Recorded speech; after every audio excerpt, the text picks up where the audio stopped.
Now, I have owned my GS1100E since 1982, and in all the years I've owned it, 43 years, I've been tempted many times to modify the engine, change things, change the airbox, put pods on it, bigger carburetors, a cam, a big bore kit, and I've right up to this day, 43 years later, 80,000 miles, my engine is still 100% unmolested.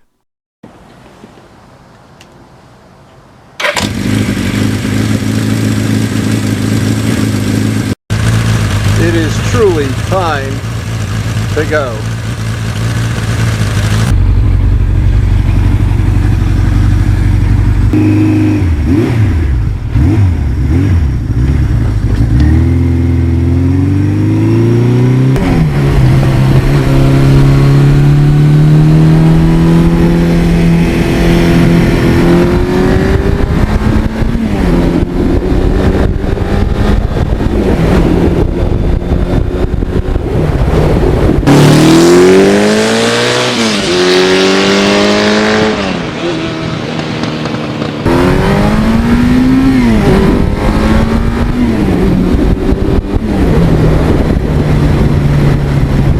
And over the years, I've seen many people buy a GS that somebody had tinkered with the engine, molested it, or some of the key parts were missing.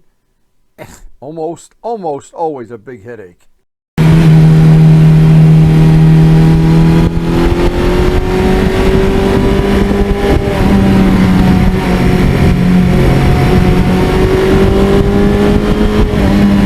I remember when Aaron got his GS exactly like mine, and it was a nightmare trying to get it to run right. It had aftermarket exhaust on it and different other things that just made it very, very difficult to sort out and get running right. And when I look back, I think I'm so glad I never got into that engine and never took it apart.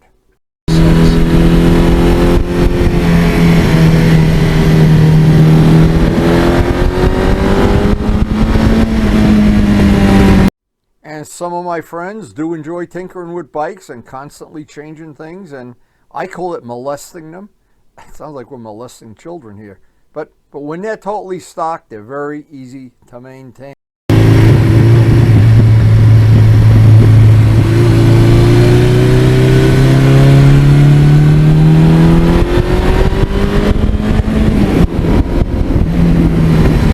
And usually one of the benefits of an unmolested engine, a side benefit if you will, is that it usually will get better mileage than one that's been tinkered with, especially if the person tinkering with it is not a super expert, or in some cases if they really know what they're doing.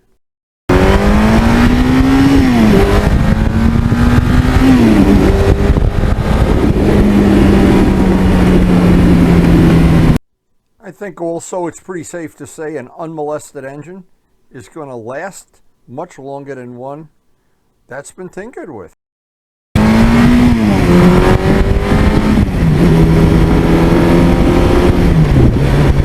Now, of course, all engine molesting is in the eye of the beholder, and I do have friends who have put big bore kits, cams, among other things, 4-into-1 exhaust. Jim Skinner's a good example of somebody who's an expert and has a very highly tuned one with a pretty much set up for drag racing. And of course, if you're into racing, it changes the whole thing. I'm into street riding right now at this point in my life, and all the things that make street riding fun. An engine with a great power band, an engine that's totally reliable, an engine that gets good mileage, an engine I don't have to change plugs in every time I ride the bike, or that melts tires, to make a motorcycle totally fun to ride. And this, the objective of all the work I've done on the GS, the few modifications I've made, to make it safer and make it more fun to ride. Now, I have no intention of ever selling this motorcycle, so for me, resale value is not even an issue. But I've heard, and I don't know for sure, that a lot of people that have molested the engine or done things that they think would add value to the bike, when they go to sell it and they don't have the stock exhaust or the stock airbox, or there's some modification on a bike that the person buying a bike would much prefer it to be totally stock. Well, I don't know. That's a good point to to think about though, and over the years, 43 years to be exact, I again have always been tempted to do things that right now I'm glad I never did.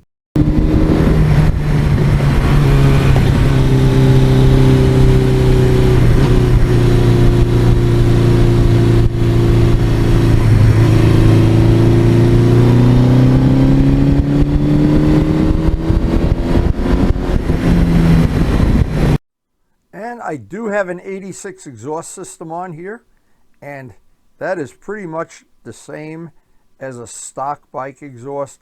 Has a muffler on both sides.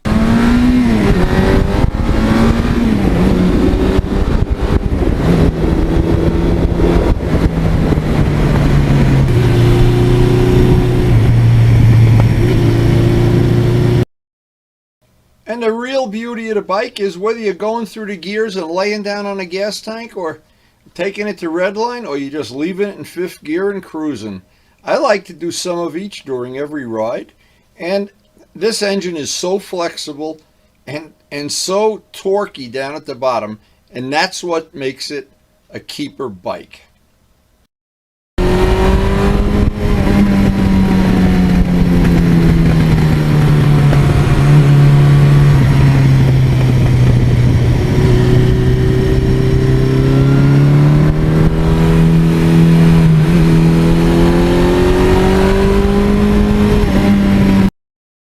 Now, up in the riding area, so many of the roads are brand new pavement. I don't think the pavement's a month old, and it's weathered in beautifully now, and I've put it to the test a few times with various bikes, and boy, it's like riding on glass.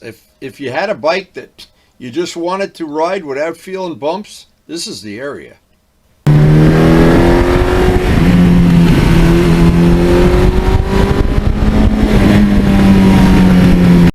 Now, I've always spent, in the whole lifetime of the bike, I've always spent a lot of time detailing the engine, a lot of time polishing it, a lot of time making sure it doesn't have any grit or dead bugs or anything on it.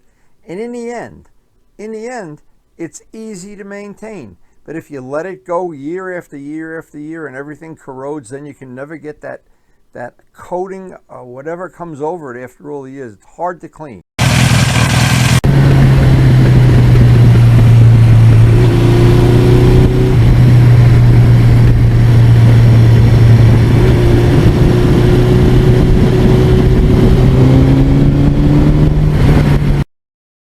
Now here's a free little bonus. Because this bike has forked rocker arms, it doesn't have any those nasty shims. And when you think of it, when it's time to do a valve job, and we've done a valve adjustment, and I've done it on video several times already. Those videos are out on the channel. It's so easy compared to a bike with shims. We have to take the whole bike apart to get to the valves.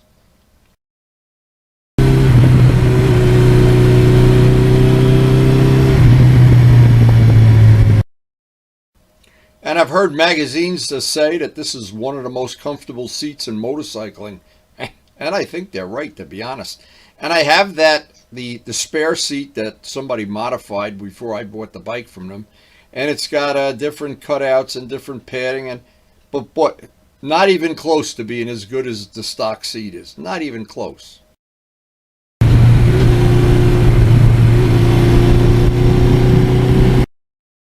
Another little thing, little free bonuses that you have with this bike in particular, 200-mile range. You fill it up with gas, and you don't think about for 100 miles later that you're running out of gas, or where's the next gas station or anything like that. I love having a tank with that extra range.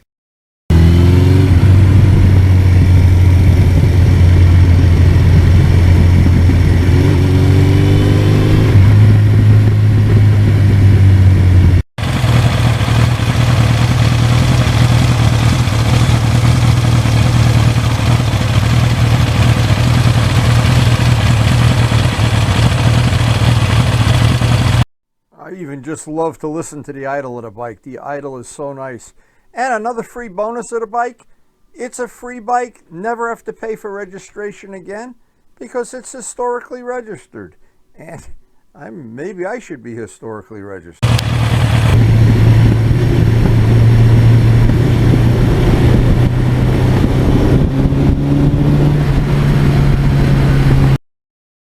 This seems hard to believe when I look back. I shot my first video with a video camera in 1987. In 1987, and all of the video I've ever shot. I have my own unique little way of editing a ride like today's ride, which I hope you enjoy. And if you edit video, feel free to copy it. I have never seen anybody else edit the way I do.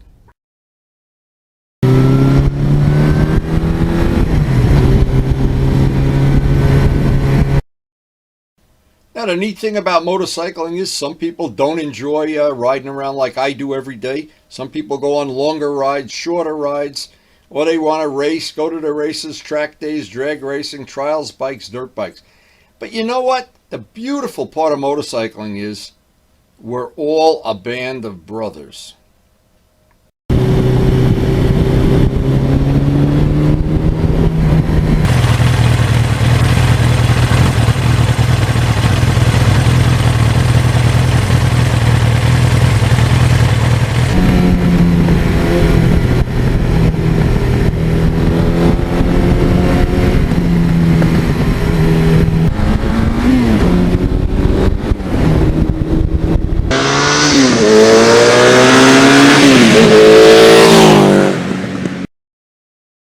It's amazing to me how quick 4 hours goes by when you're sitting on a bike, enjoying a good day, beautiful scenery, great running bike.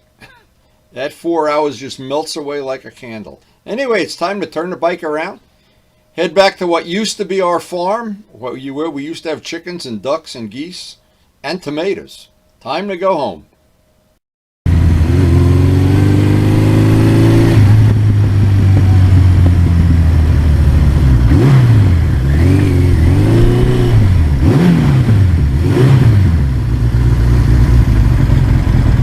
Weather's just been spectacular. It's hard to believe. And looks like we're going to have some rain this afternoon. I see the wind is starting to kick up. Got cloudy toward the end of the ride a little bit, but we're home in one piece. Now, if you're new to our channel, we have a very, very eclectic channel. One of the new features we have now is some of the videos are grouped into groups that you can access all the videos for one category in one mouse click. And it should be very convenient and very handy. Just check out the feature on the main screen playlist. And thanks to everybody for supporting the channel. We appreciate your support, and it makes this channel possible with all the things we do, the painting, the wheels, the polishing. And please take a second or two and hit the like button.